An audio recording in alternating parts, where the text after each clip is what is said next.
ನೀವೇನಾದ್ರೂ finger tattoo ಹಾಕ್ಸ್ಕೋಬೇಕು ಅನ್ಕೊಂಡಿದ್ದೀರಾ, ಅಥವಾ ಫಿಂಗರ್ ಟ್ಯಾಟೂ ಹಾಕ್ಸ್ಕೊಂಡು ಟ್ಯಾಟೂ ಫೇಡ್ ಆಗಿದೆ, ಕ್ಲಮ್ಸಿ ಆಗಿದೆ ಅಂತ ಅನಿಸ್ತಾ ಇದೆಯಾ?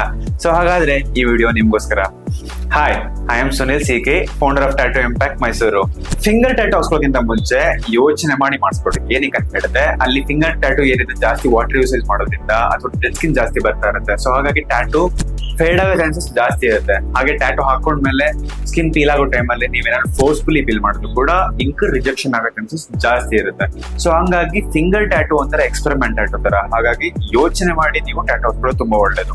ಎಲ್ಲಾ ಕಂಡೀಷನ್ಸ್ ಗೊತ್ತಿದ್ರು ಕೂಡ ಕೆಲವೊಬ್ರು ಟ್ಯಾಟೂನ ಇಷ್ಟಪಟ್ಟು ಹಾಕ್ಸ್ಕೊಂಡ್ಬಿಡ್ತಾರೆ. ಟ್ಯಾಟೂ ಇಂಕ್ ರಿಜೆಕ್ಟ್ ಆದ್ಮೇಲೆ ಆರ್ಟಿಸ್ಟೇ ಚೆನ್ನಾಗಿ ಮಾಡಿಲ್ಲ ಅಂತ ಹೇಳಿ ಆರ್ಟಿಸ್ಟ್ ನ ಬ್ಲೇಮ್ ಮಾಡೋ ಚಾನ್ಸಸ್ ಇರುತ್ತೆ. ಸೊ ಇದರಲ್ಲಿ ಆರ್ಟಿಸ್ಟ್ ಏನು ಇರಲ್ಲ, ಅಲ್ಲಿ ಸ್ಕಿನ್ ನೇಚರ್ ಹಂಗಿರುತ್ತೆ. ಎಲ್ಲಿ ಫ್ಲೆಶ್ ಕಮ್ಮಿ ಇರುತ್ತೋ ಅಲ್ಲಿ ಇಂಕ್ ರಿಜೆಕ್ಷನ್ ಬೇಕಾಗೋ ಚಾನ್ಸಸ್ ಇರುತ್ತೆ. ಸೊ ಹಂಗಾಗಿ ನೀವ್ ಯೋಚನೆ ಮಾಡಿ ಹಾಕ್ಸ್ಕೊಳ್ಳೋದು ತುಂಬಾ ಒಳ್ಳೇದು.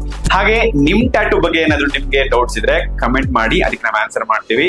ಸೊ ಹಾಗೆ ಟ್ಯಾಟೂ ಬಗ್ಗೆ ಏನಾದ್ರು ನೀವು ತಿಳ್ಕೊಬೇಕು ಅನ್ಕೊಂಡಿದ್ರೆ ನಮ್ಮ ಪೇಜ್ ನ ಫಾಲೋ ಮಾಡಿ. Thank you.